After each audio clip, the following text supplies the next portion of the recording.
Hi everybody, it's Steve Howley here with the Family Peace Initiative. Today I'm filming the Facilitators Tool Chest blog post for July. Today I want to talk with you about just the check-in process when facilitating groups for those who batter. The check-in is a very simple process, but it has lots of significant value to it. The Family Peace Initiative, what we do is we check in, and usually with asking people to say their first name, asking people to share how they're feeling, either mad, sad, glad, or afraid. And then we ask them to share one way that they've been cruel that's connected to the content of the class that night. So it might be one way you've been emotionally abusive, one way you have been physically abusive, one way you've used financial abuse. Could be, long list of possibilities. But the purpose of the check-in, it does 3 or 4 things very handily. One, it invites people to verbally get engaged in the class. And so each person will check in, and each person will be sharing their name and how they're feeling, and one way they're emotionally abusive, etc. And allows people to kind of get tuned into what's going on. But it also sets a clear structure for classes beginning now, and it kind of helps people to get more present. It helps people to be tuned into, okay, now class has started and here we go. But also it's a really nice value in collecting participants' cruel behaviors that they've used in relationships. Because as they listen to ways that other people in the class have been emotionally abusive, they might recognize, oh, I've used that tool before too. Oh, I've called those names before too. Oh, I've withheld love too. Oh, I've done that too. I hadn't thought about that. In our program, we're asking them to keep a list of not just what they did the night they were arrested, but the list of all the cruelty that they've used in the length of their relationship or relationships, if there's more than 1 or 2 partners that they've been involved with. And so we want them building that list and listening to other group members talk about their own cruelty helps people to recognize their own.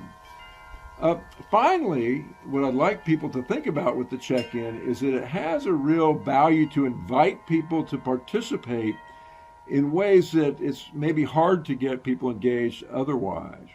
So when you're going around a whole circle of participants, and each person is naming one way they've been physically violent or one way they've been emotionally abusive, as they're doing that, someone who's been reluctant to own abusive behaviors, has been kind of wanting to live in that denial of I've never been cruel, it's her that should be here, etc., whatever that they say. It puts them in a spot where they kind of stick out like a sore thumb if they would say, oh, I've never done that, I've never been emotionally abusive. Most of us, we've been involved in a relationship for any length of time, have done something that was cruel in one form or fashion. So it's not difficult for people to put their finger on behaviors. But for those who are trying to avoid accountability by denying their behavior, being stuck in a system where each member of the group is identifying 1 or 2 or 3 things, then it's just easier for them to acknowledge certain behaviors without feeling like they're way out there on a limb. And so I really like to check in for that reason. It really sets up, it kind of breaks through that denial and that lack of accountability without much of a struggle, really. And of course, in the Family Peace Initiative, when we check in, facilitators check in as well, and they do everything that we ask the participants to do. And so I would be checking in with my name and how I'm feeling, and one way that I have been emotionally cruel to my partner along the way as well.